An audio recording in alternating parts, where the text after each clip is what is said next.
Hey, what's up there, YouTubers? It's me again, Brian, aka Gamer55551, and I am back with a My 2 Cent video for this week, for the week of February 12th to the 18th, though. As always, I watched the Super Bowl this week, though, and sadly, I'm disappointed that the Eagles did not win. Instead, it was the Kansas City Chiefs and Andy Reid.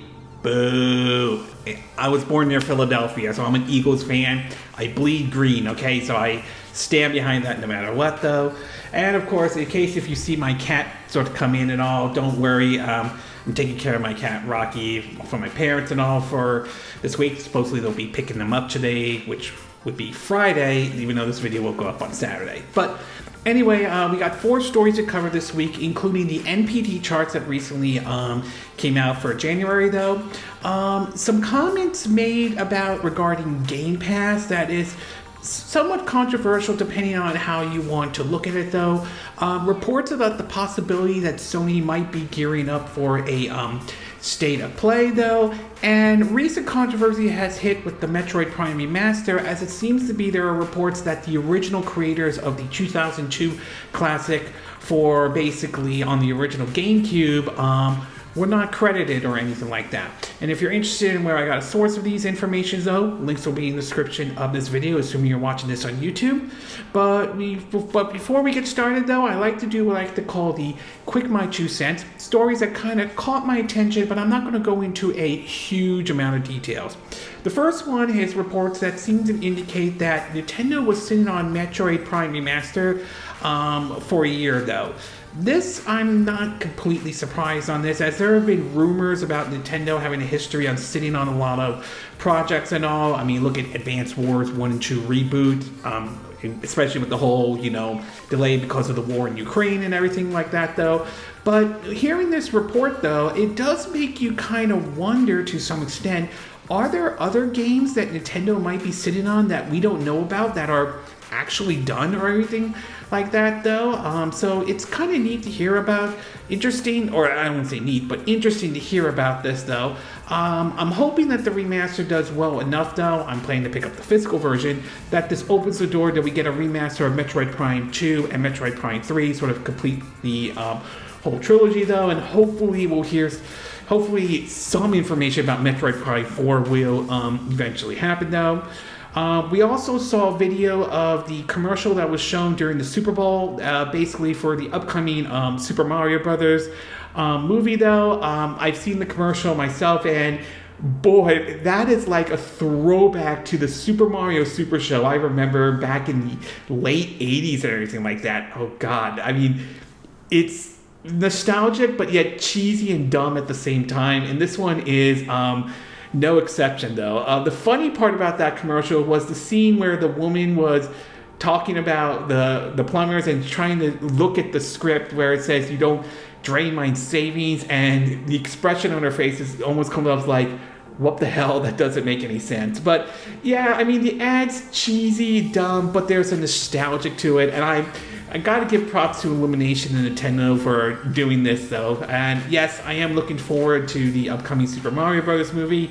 Still mixed on Chris Pratt voicing Mario still, but not losing complete sleep over it or anything like that, though. We also learned that one of the producers of the Fatal Frame series is interested in, said if there's the interest that they would produce more Fatal Frame games, to be exact. We know that they are bringing over the one that was originally released on the Wii but never saw the light of day outside of Japan. And who knows, maybe if the game does very well, maybe this opens the door to the possibility of a brand new Fatal Frame game. Maybe that will basically happen, but we just don't know at this time. Again, that's just my cat, Rocky, and all.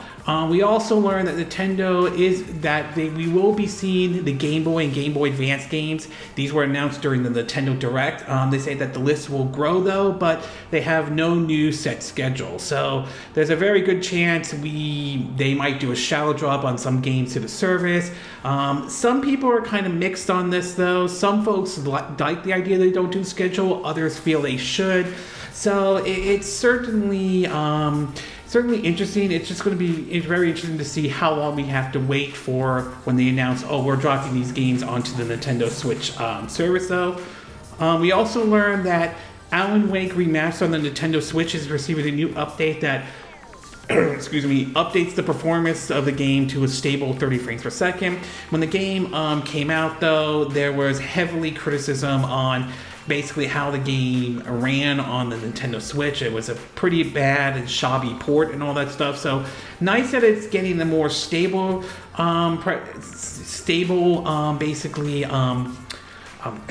stable performance, though. It's just really a shame we had that folks who wanted to pick it up on the Switch had to wait a little bit longer and all.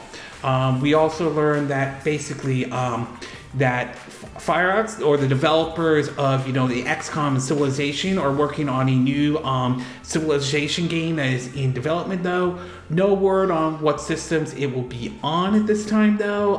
Most likely it will be coming to PC, though. It's possible it could make its way to consoles, though. I mean, after all, Age of Empire Definitive Edition, or Age of Empire 2, I don't know, what are you doing?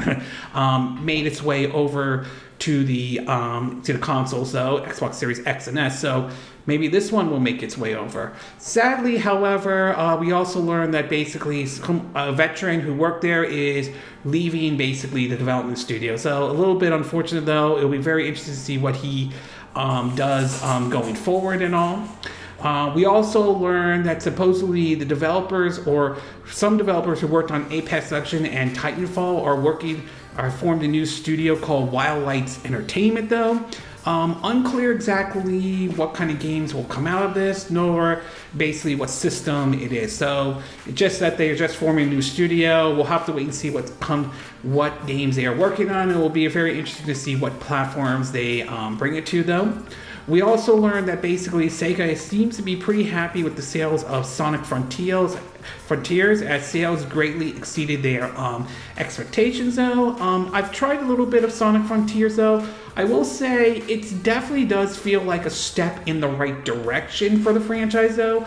I still think there's more room to be done, though, but it does seem, right now, it does seem to be Sega's pretty happy about it. Although, I do wonder how much of that is also those who may have saw the second Sonic the Hedgehog movie that came out last year and decided to pick up Sonic Frontier. I wonder if that played a certain role and all. We also learned that supposedly Saudi Arabia's PIF is now reportedly one of Nintendo's biggest outside investors. They purchased more stock. I think it's last time they now have 8.3% of shares, though. I'm somewhat mixed on this to a certain degree, though. While I understand anybody could buy stock in Nintendo and all if you have the money, though, it bothers me a little bit about seeing some of these countries, particularly with human rights abuse. And Saudi Arabia is known for its human rights abuse, despite being our so-called allies and all.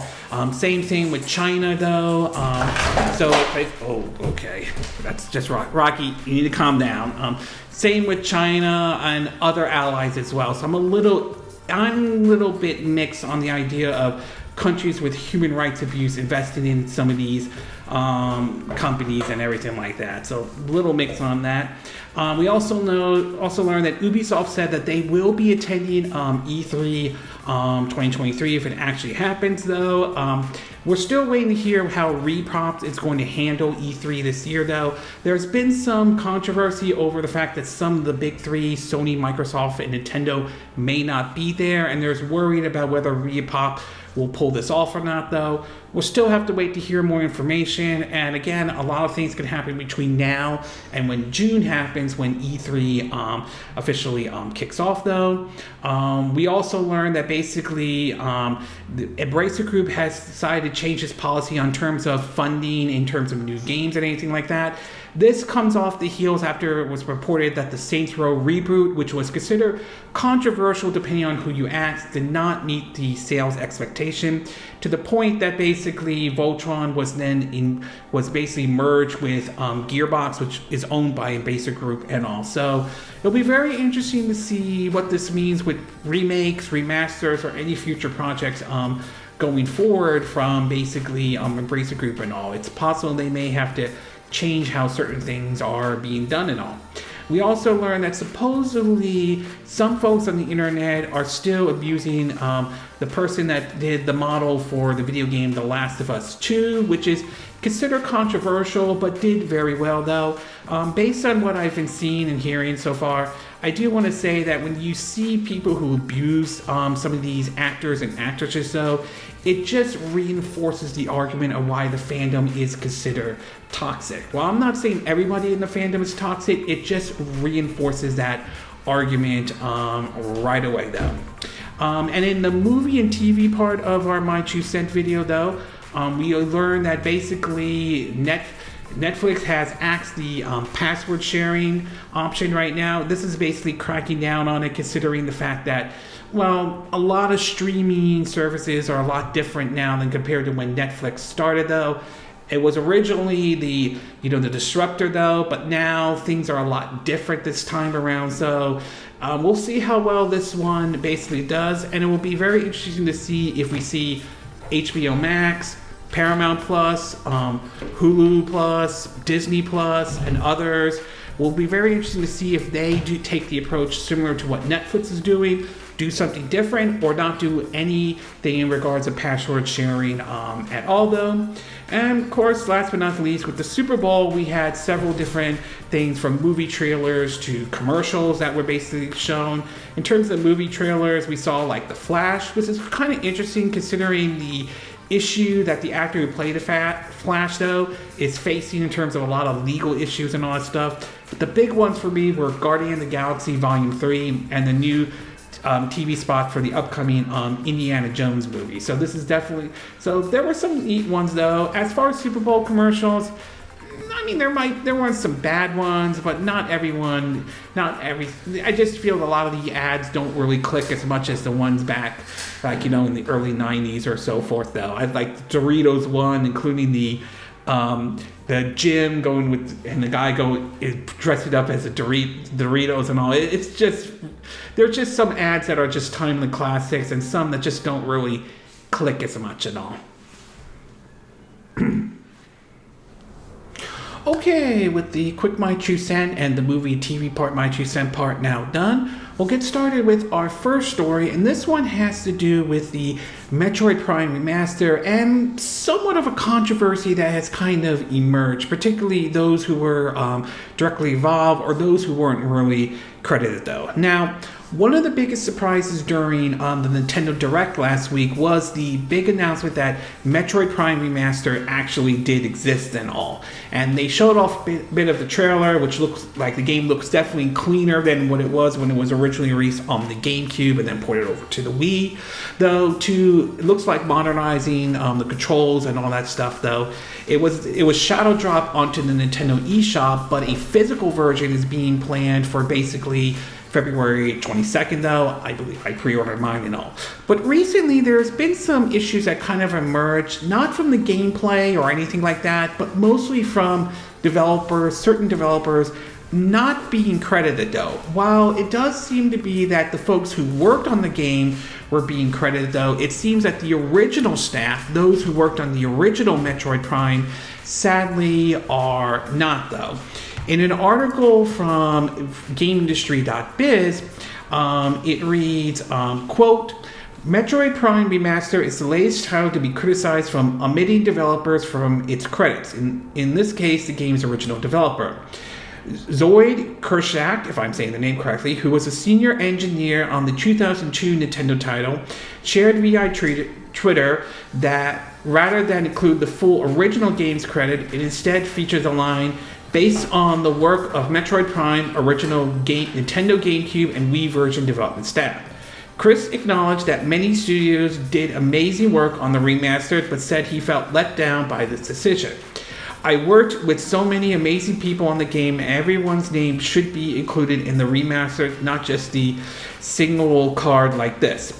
Game Rant reported that the game's credit include name of staff members from Retro Studios, the original game developers, which served as the primary team on the remastered, alongside with a number of support studios, though. Again, apologize my cat's in the way, though. Sorry about that, though. Of support studios, though. These include Iron Galaxy, Airship Image Limited,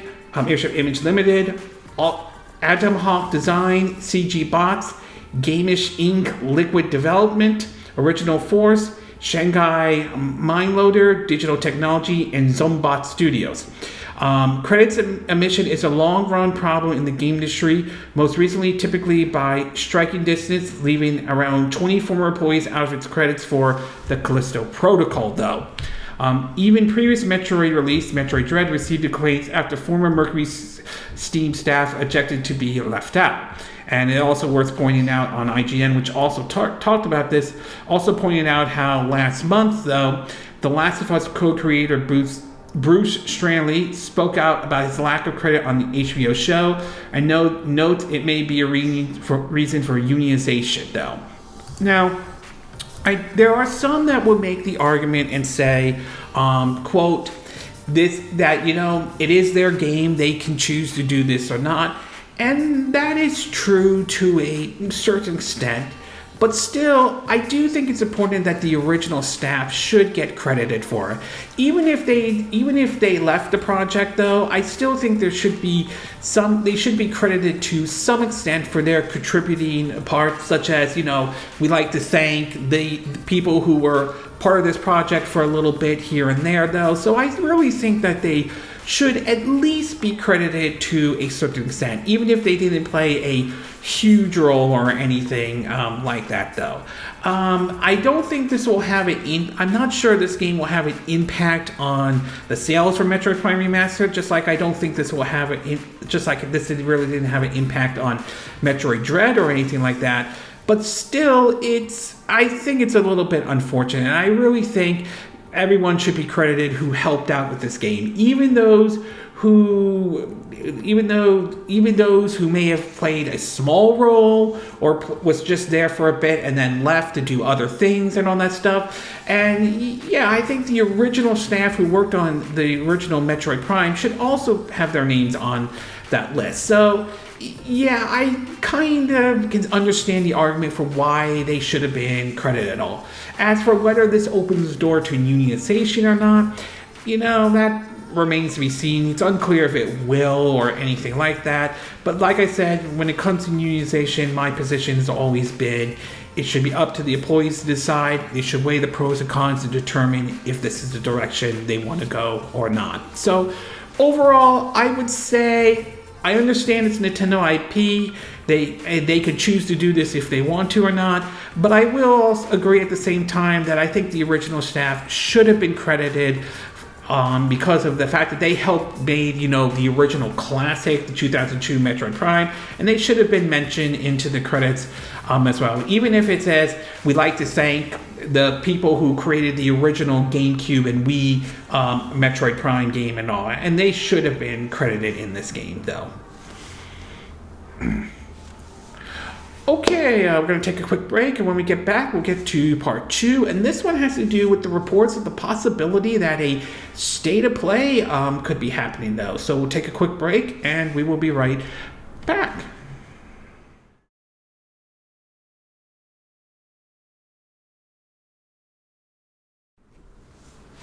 Okay, and we are back with part 2 of my 2 cent video, and for this one we're going to be taking a look at recent rumors that seem to indicate the possibility that a Sony State of Play could be on its way, though. Now, 2023, I will say, has got off to a good start for a lot of the companies showing off what they want, what's going to be coming to the system and all. Microsoft, I think, got off to a good start with their Xbox Developers Direct, though. They showed off 5 games, though, one being the Shadow Drop Hi-Fi Rush and all, and I'm going to be curious to see what Microsoft has to show for 2023. Nintendo had their showcase with their Direct, though, with some pretty interesting titles, though, including the one I just talked about in part 1, Metroid Prime Remastered, that one being Shadow Drop. Looking forward to the physical one. So now that Microsoft and Nintendo had their developers, their directs, though, and it'll be interesting to see how long we wait until their next direct show up, though. Now people are wondering, when is Sony going to have their so-called direct, or what it's been often referred to as the state of play though. So far, Sony hasn't really talked about anything about in terms of what their state of play is going to be like though. However, there are some reports coming from, especially from Jeff Grubb, who again has a history of being a hit and miss, although looking back at it now, he was right about the Metroid Prime remaster one though. And it seems to be that we might be getting one that might be a big showcase before E3 is happening though. In an article from GameSpot, it reads that, quote, excuse me though, PlayStation may have its own State of Play event coming soon, followed by a bigger PlayStation Showcase event sometime before June, according to Giant Bomb's Jeff Grubb. On his daily news show GamePass Morning, Grubb said that while plans could shift, he expects to see a State of Play within the next month. A State of Play should be happening in the next few weeks to months, Grubb said. In the range of the next few weeks, to a month, we should see a State of Play. At least that's the current plan right now. These things have shifted before. Grubbs went on to state that it's not just a State of Play in the works, as a PlayStation Showcase is also said to be on its way sometime before E3. He later clarified that by E3, he simply means the general time frame of when E3 takes place, which is in June. PlayStation Showcase events are bigger, comparable to the showcase events held in the fall of 2020 and 2021. He said Sony has planned to do a PlayStation Showcase last year, but developers couldn't get their assets up in the way that was satisfactory to justify a showcase, so they ended up doing a State of Play instead. He did note again that its possible plans will shift. He expects the showcase will help fill out Sony's upcoming release calendar. Right now, we know very little about Sony's upcoming release calendar, though we know some sort of game that doesn't yet have a release date, like a sequel to Insomniac's Spider-Man, though. So obviously, we still have to wait to hear confirmation of whether or not a State of Play is happening, as Jeff Grubb has mentioned, though. Still, it would be interesting to see what the State of Play would show, basically, especially everything between now and when E3 shows up, though. I mean, it's possible they could have a release date for, say, Spider-Man 2, but something tells me that's going to be saved for, like, the showcase around E3 is happening. At least that's how I think it is, though. I mean, it could be smaller titles. It could be, AA titles to fill in the gap or anything like that, though. For all we know, a State of Play could be focused on just the PlayStation VR 2. So there's many possibilities of what Sony could show during their State of Play, though. But I will admit, I am kind of curious to see what's going to be in store for, I believe, the PS5, though. I think at this point, Sony is going to start moving away from the PS4, much like how Microsoft moved away from the Xbox One to the Xbox Series X and S, to be exact, though. Not to mention there are reports coming out that it seems to be a bit easier to find a PS5 now, which, if true, that certainly is great. So, again, we'll have to wait to hear what Jeff Grubb prediction does come true or not, and we'll have to wait until there is an official confirmation, though. But overall, I wouldn't rule out the possibility that a State of Play could happen before, E3 happens and all that stuff. My guess is that if they do one, I don't expect something like a release date for Spider-Man 2 or anything like that. Like I said, I believe most likely that will be saved for like Sony Showcase, which is going to happen around E3. But still, if they announce one, I am very curious to see what Sony will show during this, the first State of Play for 2023. Okay, we're going to take a quick break, and when we get back, we'll get to part 3, and this one has to do with some controversy surrounding a little bit with Game Pass. So we'll take a quick break, and we will be right back.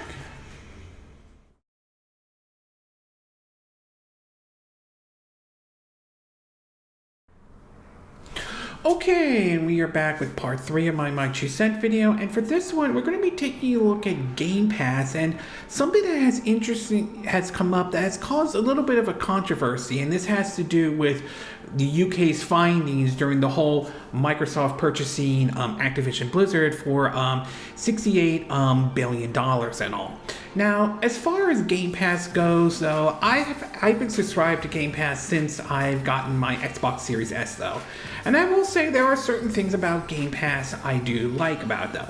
While I am a little mixed about the idea of taking the Netflix style of approach, I will say that the approach to it does at least have some benefits, as it does give me an opportunity to try the game out for sure and see, is this worth my time and money or not? Especially in a time when we're starting to see, I won't say every video game, but most video games reach up to basically $70 and all. Well, recently the UK has put out a recent statement in regarding Game Pass and all that kind of gives the impression that Game Pass is basically hurting, or at least how the report's being said, hurting physical sales and all that stuff, or at least hurting sales for several games and all. However, Microsoft has also kind of responded to this, though. In an article first published by GameIndustry.biz, the article reads, quote, the UK Competitor and Market Authority provision reported on the Microsoft Activision acquisition, including an admission from Microsoft that puts games into Game Pass subscription service cannibalize the sales of those titles. Microsoft also submits that its internal analyst shows a redacted decline in base game sales 12 months following their addition on Game Pass, the CMA noted in its report. This confirmation runs counter to claims Xbox head Phil Spencer made in 2018 that Game Pass boosted sales rather than undermines them. When you put games like Forza Horizon 4 on Game Pass, you instantly have more players of the game, which is actually leading to more sales of the game, Spencer said, adding, You say, well, it isn't everyone just going to subscribe for $10 and go play this thing, but no, gamers find things to play based on what everyone else is playing. Elsewhere in the CMA report, it cites Microsoft as saying that Activision took a dim view on putting its titles into multi-game subscription service on any platform, believing that several severely cannibalize buy-to-play sales, particularly in the case of newer releases. Now, following that CMA report, though, that came out, though, Microsoft responded to this, and this is coming from basically GameSpot. It reads that, quote, Microsoft has clarified its own admission that putting games into Xbox Game Pass can, in some cases, lead to a decrease in sales. Responding to the many headlines recently about the cannibalized effect for Game Pass releases, Microsoft shed some further light on the matter. In a statement to GameSpot, a Microsoft spokesman said Microsoft tried to help games developers make the most they possibly can through Game Pass. As such, Microsoft cuts deals with developers and publishers on a title-by-title basis in terms of which are not made public and are presumably not consistent across the board. In a statement, Microsoft didn't comment specifically on any cannibalized effect, but it also didn't say this never happens. Given the size and scales of Xbox Game Pass, though, the custom financial agreement for each game and all matters of other potential contributing factors, it certainly seems that some Xbox Game Pass titles will see their full game sales affected by being included in Game Pass. In other cases, however, game sales may grow over time thanks to being included in Game Pass. Microsoft submitted to the UK Competitor and Market Authorities that a certain percentage that was rejected of base game sales declined 12 months after being added to Game Pass. We focus on helping game creators of all sizes maximize their total financial values they receive through Game Pass, a Microsoft spokesman said. Each game is unique, so we work closely with the creators to build a custom program to reflect what they need, ensure they are competent financially for their participation in the service, and allow room for creativity and innovation. As a result, a number of developers interested in working with Game Pass continue to grow. The statement went on, Xbox Game Pass offers gamers and game creators more choices and opportunities in how they discover, experience, and deliver games. For gamers, that means providing another option for them to discover games and play with friends at a great value. For developers, that means creating another option for how they monetize their game. Microsoft's gaming CEO Phil Spencer himself has spoken openly how there is no defined path for deals it makes on Game Pass release. He told The Verge that Microsoft Game Pass deals are all over the place, and he understands that this might sound unmanageable in some cases. Microsoft will completely fund the development cost of the game, and the studio can go sell their games on rival stores like PlayStation, Steam, or at retailers, while Microsoft enjoys the benefit of having another Game Pass game. For them, they protect themselves from any downside risk. The game is going to get made. Then they have all the retail's upside. We have the opportunity for data. There will be a flat free payment for the developers, he said. In other cases, a game might be finished and then Microsoft works out a straight cash deal to bring it to Game Pass. Spencer said, still other deals involve usage and how much monetizing a game has through in-game sales. If this all sounds like the Wild West, it's because it is. Spencer has been frank in the knowledge that Microsoft doesn't have all the answers. We're open to experimenting with many different partners because we don't think we have it figured out when we start. We had a model that was all based on usage. Most of the partners said, yeah, we understand that, but we don't believe it. So it just gives us the money up front, they said though. So this one is sort of interesting as some have latched on that this means that it hurts games and all that stuff. And to me, I kind of feel that's sort of a case-by-case basis. There have been some developers that have benefited from Game Pass. We've heard stories of how the developers of Tunic have benefited from it because of Game Pass. And I can see it as a way to expose gamers who may have not sure about this title and may want to pass up on it and have the opportunity to play it and all. On the other hand, I cannot deny that there have been some cases where it may not benefit the developers at all, or there has been some controversy, such as what we saw with Outriders, with People Can Fly and Square Enix, where it came off as Square Enix was withholding money or sales because despite the game being Game Pass and all. So I kind of agree to the argument to some extent. It's going to be on a case-by-case basis, though. Some developers and publishers are going to benefit a lot from Game Pass. Others, maybe not as much, as we see titles like, Grand Theft Auto 5 and so forth, though. So it's going to be depending on the type of game and everything like that. Does it completely change my view on Game Pass? Not necessarily, though. I still think that there is some room for Game Pass to grow, and if Microsoft is serious about Game Pass and all, there are certainly some areas they could do to improve upon it, though.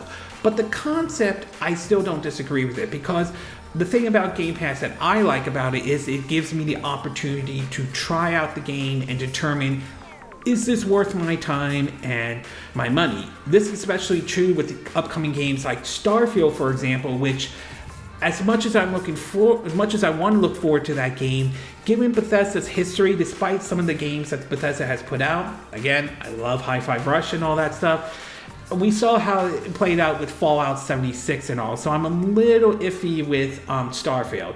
But the fact that it's coming to Game Pass day one does give me comfort knowing the fact that I could just download it from Game Pass, try it out, and determine whether or not it is worth my time and money. And if I do decide to go ahead and buy it, though, I could get a discount. So there are definitely advantages and disadvantages with Game Pass. So overall, I don't signal this as this being the end of Game Pass or anything like that, though.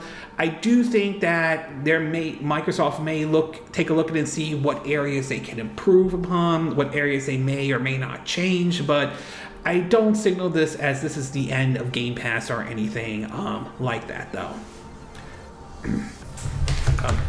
Okay, that's my cat, sorry. Okay, we're going to take a quick break, and when we get back, we'll get to part 4, and this one has to do with the NPDs, and sort of the numbers are out on that one. So we'll take a quick break, and we will be right back.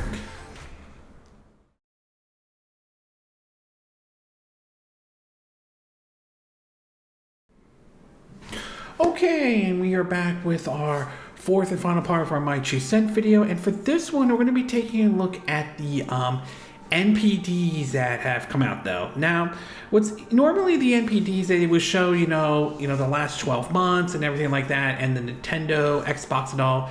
But for this one, they didn't really show that, as they only showed the top best-selling games for January 2023 and all. It'll be interesting to see when next month NPD comes out, if they continue that trend or not.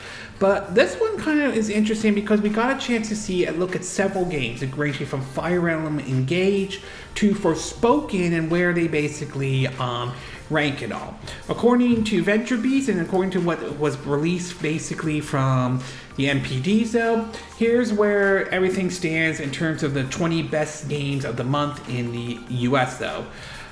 It points out that we go off with Call of Duty Modern Warfare 2022 at number 1, Dead Space, the remake, 2023 at number 2, Madden NFL 23 at number 3, FIFA 23 at number 4, Fire Emblem Engage at number 5, Elden Ring at number 6, Forspoken at number 7, God of War Ragnarok at number 8, One Piece Odyssey at number 9, Pokemon Scarlet and Violet at number 10, The Last of Us Part 1 at number 11. Last month was at number 36. My guess is because of, the HBO Max Last of Us. That certainly has come out, though. Sonic Frontiers at number 12, though. Monster Hunter Rise at number 13. Mario Kart 8 at number 14.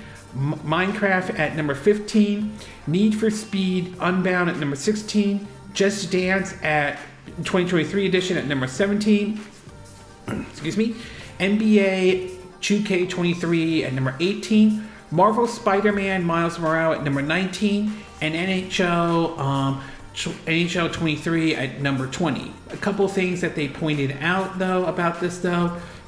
They pointed out that Crowd Pleaser Hi-Fi Rush missed out on it, mostly because it was released near the end of the month and its availability was on Game Pass though. It'll be interesting to see where Hi-Fi Rush might be, say, the next NPDs and all that stuff though.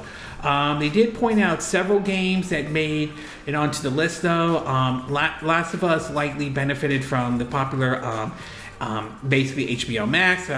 That certainly points it out. They do point out how Fire Emblem Engage has a good showing thanks to this franchise positive reputation and all that stuff, with console gamers with Fire Emblem Three Houses and Fire Emblem Heroes out.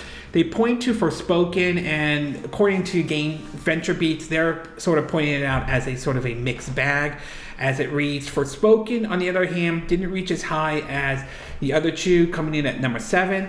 It's not a bad showing for a new IP. December's The Callisto Protocol didn't even break the top 15. However, some negative word of mouth might have contributed to the game's lower ranking on the list, especially considering Engage ranking doesn't take digital sales into account. That's a possibility, though, that Forspoken did not exactly do as well as Square Enix has hoped for. The reception for the game, it didn't get the best kind of reception for a lot of folks, though. We'll see over time whether that changes or not. Some of it, I think, could have been overshadowed by Hi-Fi Rush and how that got a much better response than, say, Forspoken did and all. As far as hardware and everything like that, according to Matt Patiscala, if I'm saying, apologize if I'm not saying the name correctly though, in terms of accessories and hardware though, he points out that US video games hardware, this is from Twitter though, spending was flat compared to a year ago at $393 million. Growth in PS5 and Switch hardware spending was offset by declines across other platforms. PS5 was the US best selling hardware platform of January 2023 in both units and dollar sales, with Switch ranking number 2 across both measures. Accessories spending fell 14% in January compared to a year ago, falling to $165 million. A drop in GamePad spending accounts for most of the overall decline. The PS5 DualSense wireless controller Midnight Black was the best-selling accessory of January in dollar sales. So I think the big takeaway you could get out of this though is that obviously some games like Fire Emblem Engage definitely did very well. One Piece Odyssey certainly did very well. I'm sure Bandai Namco it probably is happy about this though. Last of Us Part 1 jumping onto the list isn't really surprising. Again, the HBO Max show is getting a very positive word of mouth though, so there's a reason why that game seems to be doing very well though. Forspoken, it's going to be interesting to see where it goes into the next NPD charts, whether it falls though from its number 7th place, or whether or not it remains there or not though. Again, the game didn't really get the best reception so far, at least depending on who you're asking and all that. So we'll be very interested to see where Forspoken is on this one. As far as the other one, I'm not surprised with Call of Duty Modern Warfare or 2022 or Modern Warfare 2 or Dead Space remake and all that stuff. So some of these aren't surprising though. Fire on the Gauge, again, I'm very happy to see that one on the top in the top 10 though. Again, it'll be interesting to see how it is. And then the next report though, we saw this with the UK sale charts, how it was at number 1 but then sort of falling behind. Again, NPDs are done monthly, while the UK and Japanese, the Famitsu one, are done weekly and all that stuff. So overall though, great news for Fire Emblem Engage though. Great news for The Last of Us Part 1, especially with how the HBO Max show is doing though. Forspoken definitely looks like it's a mixed bag though, and it will be very interesting to see where Forspoken goes once we get any of the other, NPD, what will be in the next NPD charts, whether it falls off completely or not though. So it's still very interesting results from the NPD starting with the first month of January 2023 and all. Okay, this concludes this My 2 Cent video for this week. And again, these are my opinion. What are yours? What are your thoughts about this whole controversy surrounding the Metroid Prime remaster in terms of the credits though? Do you think the original staff should have been credited into this Metroid Prime remaster, or you don't think it's really a big deal at all? What are your thoughts about rumors about the possibility of Sony doing the State of Play? Do you think we'll see one before E3 happens though?